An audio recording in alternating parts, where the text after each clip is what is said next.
Hello, welcome to Simon's Trading Channel. Happy Monday to you. Of course, that means it's the beginning of the week, and we need to check in where I left off on Friday. So do that on the weekly time frame, which you can see right in front of you. Thank you for joining me for another one of my videos. Let's get straight on with it. So it's slightly busy screen because I've got a couple of momentum indicators, the RSI at the top and the MACD at the bottom, and the Bollinger Band, which basically gives you trend and volatility. So you can see Friday's closure was a pretty bullish one, and those three horsemen or three bullish candles in a row tends to signify a fairly good trend, fairly well established trend, and you don't need the brains of an archbishop to figure that one out. You can see the Bollinger Bands continuing to widen on the daily time frame, and yeah, looking good for more price action to the upside. Just for reference, if you look at the previous two weekly volatility expansion moves since this bull run began beginning of 2023. So you can see narrow Bollinger Bands followed by expansion, narrow Bollinger Bands followed by expansion. It's more clear on the last one, what I'm about to say, and that is very narrow expansion, a bit of contraction, second expansion, and then contraction. So two extremes on volatility. It doesn't look particularly extreme, but I think you see what I mean. Within the one trending move, there were two moves that gave expansion of volatility along the way. Same here to a bit of a lesser degree. The first one expanded quickly and then just cooled off a bit. Then the second one expanded quickly and cooled off for a long period of time. So yeah, the moves when they happen relatively quickly. And then there's a protracted period of consolidation. And that's just the way that Bitcoin likes to do its business. So very clearly, Bitcoin is into this first move. What I'm suggesting is maybe at some point on a weekly time frame, it will cool off a bit, either with some sideways price action or a bit of a pullback. Before then, probably not guaranteed, but history would suggest following a pullback or some consolidation on the weekly time frame, there would be another move. And I do wonder if going on my $15,000 theory, and you can theorem, my $1,500 theory. I think both work. Anyway, I've noticed that basically since this bull run started from around $15,000, Bitcoin's been making moves roughly on the higher time frames of $15,000 moves. So I think the next peak is coming in about 105K. And then I do wonder if there'll be a pullback or some consolidation on the weekly time frame from about 105 to wherever. And then the final move of the bull run, I think, will take Bitcoin up to about 120. But, take that with a massive pinch of salt. Could go way higher. Maybe it won't get there. Nobody knows. The only person who knows is the price action. And the price action is not a person, so you can't ask him. Anyway, that'll do on the weekly. Oh no, the other thing I wanted to point out was, from a momentum point of view, securely to the upside on weekly closures above 81. Well, that looks pretty good for now. And there's no bearish divergence because the weekly hasn't pulled back yet. So we haven't even got a weekly high on the RSI. Excuse me.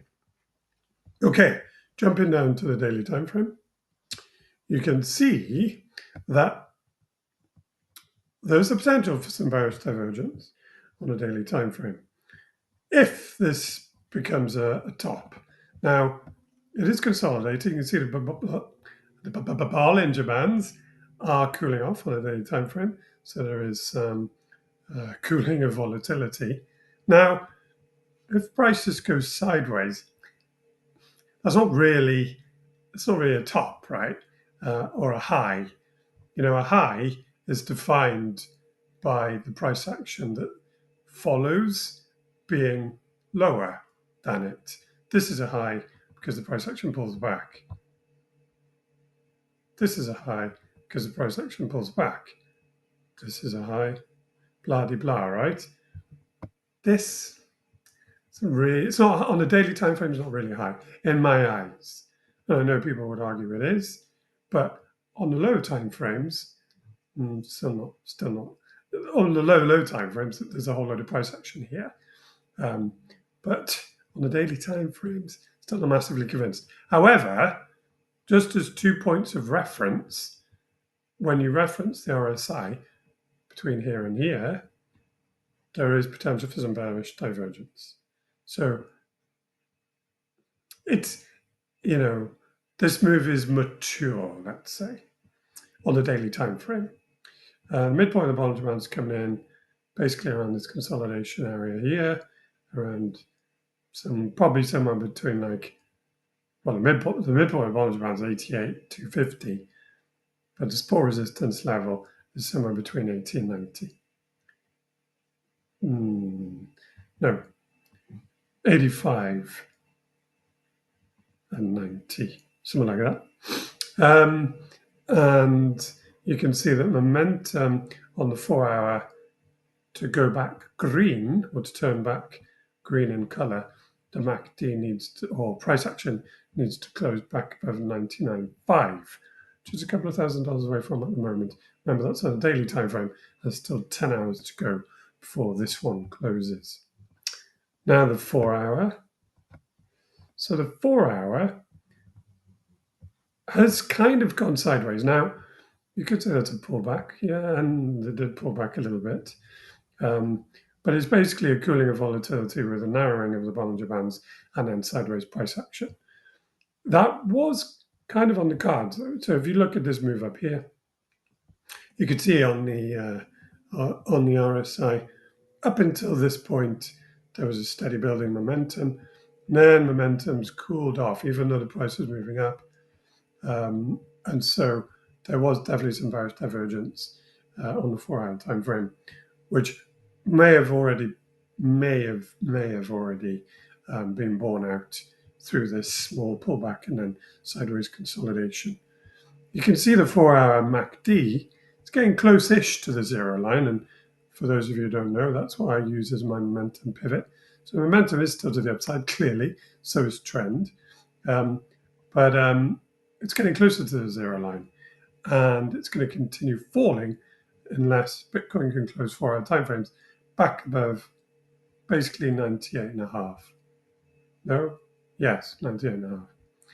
And that is pretty much the midpoint of the Bollinger Band at the moment. Bitcoin's only a little bit below.